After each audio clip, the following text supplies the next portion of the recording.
बच्चों class 10 chapter 3 important objective, जो कि इस वाली टेबल के ऊपर एक ना एक ऑब्जेक्टिव 100% एग्जाम में आता है। यहाँ पे हिंदी मीडियम और इंग्लिश मीडियम दोनों के लिए साथ में बना रखा है। बिल्कुल ध्यान से इसको करते जाएं। देखें, ये होती है linear equation a1x plus b1y plus c1 a2x plus b2y plus c2 बराबर 0।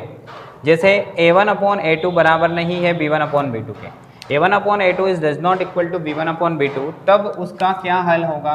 तो इसका होगा यूनिक सॉल्यूशन, यानी अद्वितीय हल होगा। कैसा हल होगा? अद्वितीय हल। ठीक है, फिर हल हो गया। अब संगत है कि असंगत है? तो जिसका हल होता है वो होता है संगत। तो ये है संगत, कॉन्सिस्टेंट। रेखाएं कैसी है? तो रेखाएं अगर इसमें देखें तो रेखाएं इस तरह से होती है। लाइन ये एक पॉइंट पर इंटरसेक्ट करती है, एक लाइन पर इंटरसेक्ट करती है, इसलिए तो अद्वितीय हल होता है, यूनिक सॉल्यूशन होता है। प्रतिच्छेदी रेखाएं, तो ये हो गई प्रतिच्छेदी रेखाएं। फिर दो बराबर है, तीसरा बराबर नहीं है, तो इसका तो कोई हल ही नहीं है, क्योंकि रेखाएं कैसी हैं? यहाँ पर ऐसी समांतर है, पैरेलल रेखाएं हैं, पैरेलल लाइंस है। तो ये रेखाएं कैसी है? समांतर रेखाएं हैं। अब ध्यान से देखना, जब समांतर रेखाएं एक दूसरे को कहीं पर भी प्रतिच्छेद नहीं कर रही है, अगर एक भी बिंदु पर प्रतिच्छेद नहीं कर रही तो इसका एक भी हल नहीं होगा, तो इसलिए इसका कोई हल नहीं, नो सॉल्यूशन। फिर संगत है कि असंगत है? तो जिसका अगर हल नहीं होता है, जिसका सॉल्यूशन नहीं होता है, वो असंगत होता है, इनकॉन्सिस्टेंट। तो ये कैसा है? असंगत हल है इसका। ठीक है, ये संगत हल है, ये असंगत हल है। रेखाएं कैसी है? समांतर है, हमने देख लिया, पैरेलल लाइंस है। फिर दो, तीनों ही बराबर हो गए। इसमें दो बराबर नहीं थे, तीसरा है ना, दो बराबर थे, तीसरा बराबर नहीं था। इसमें तीनों ही बराबर है। जब तीनों ही बराबर हो, इसका मतलब लाइन ऐसी हो जाए, एक लाइन हो गई, उसी के ऊपर एक और लाइन, तो इसको बोलते हैं कोइंसिडेंट लाइन, यानी संपाती रेखाएं। कैसी रेखा होती है? संपाती रेखाएं होती, क्योंकि ये तो हर बिंदु पर टच कर रही है, यहाँ पे यहाँ पे यहाँ पे यहाँ पे, इसलिए इसके तो अनेक हल होने चाहिए। तो क्या हो जाएंगे? Many solution. इसके क्या होते हैं? अनेक हल होते हैं, और जिसका हल होता है वो संगत होता है। तो ये इसका संगत हल है, कॉन्सिस्टेंट। ठीक है, तो इसके ऊपर एक ऑब्जेक्टिव 100% पूछा जाता है, या तो ये पूछ लेते हैं, मतलब ये एग्जाम में दे देते हैं कि बताइए कि निम्न में से कौन सा हल है। तो ये वाला दे दिया तो हमें बताना अद्वितीय हल है, ये दे दिया हमें देखना यूनिक सॉल्यूशन है। फिर हमें इनमें से ये दे दिया और पूछ लिया कि बताइए कि संगत है कि असंगत है। अगर ये दे दिया तो हमें बताना है कि असंगत है, इनकॉन्सिस्टेंट है। फिर हमें बोल दिया, ये वाला दे दिया और पूछ लिया कि रेखाएं कैसी है?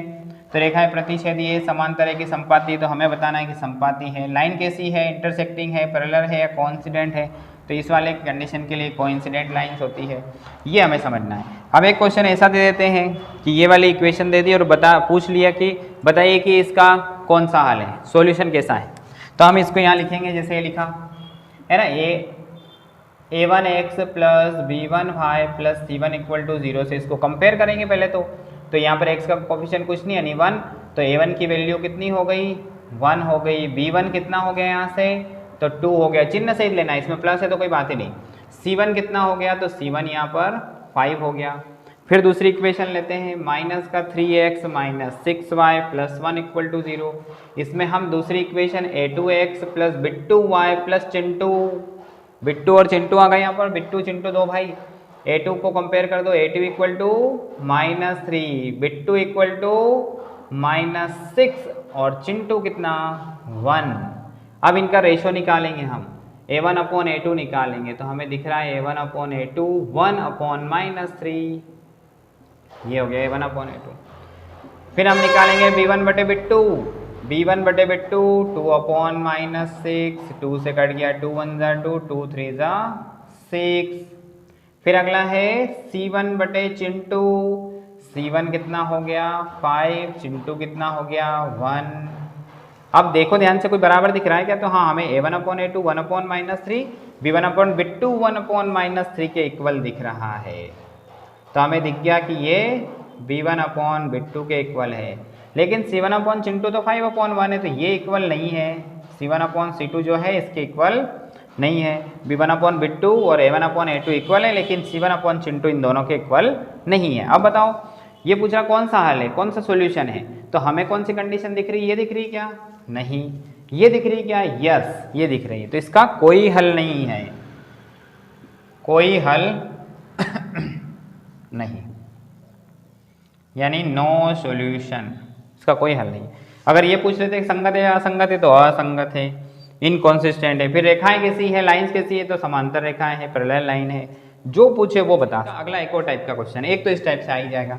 अब अगर वो नहीं आया तो क्या आ सकता है, ये आ सकता है। देखो बोल रहा है x + y = 5 में यदि x बराबर 3 है तो y का मान ज्ञात कीजिए, है ना। Find the value of y, x + y = 5 if x = 3 find the value of y। अब यहाँ पर हमने इक्वेशन लिख दी x + y = 5, ठीक है। x की वैल्यू कितनी बोल रहा है, ये 3, तो हमने x की प्लेस पर 3 को पुट कर दिया। 3 को उस तरफ भेज दो, काय का बन जाएगा, माइनस का। जैसे ही 5 में से 3 को माइनस करेंगे कितना आ जाएगा, 2, ये इसका आंसर बन गया। अब बोल रहा y का मान ज्ञात कीजिए, कर लिया। एक क्वेश्चन एक बार एग्जाम में ऐसा आया था कि ये के इक्वल में 5 दे रखा था और x = 1 दिया था, तो हम 1 वाला भी कर ही लेते हैं। जैसे x + y = 5 है, अगर x = 1 है तो यहाँ पे हम कितना पुट करते हैं, 1 इक्वल में 5, वैसा वैसे ही प्लस वाला नंबर उस तरफ जाके काय का बन जाएगा, माइनस का। माइनस कर दो 5 में से 1 को, कितना आ गया, 4।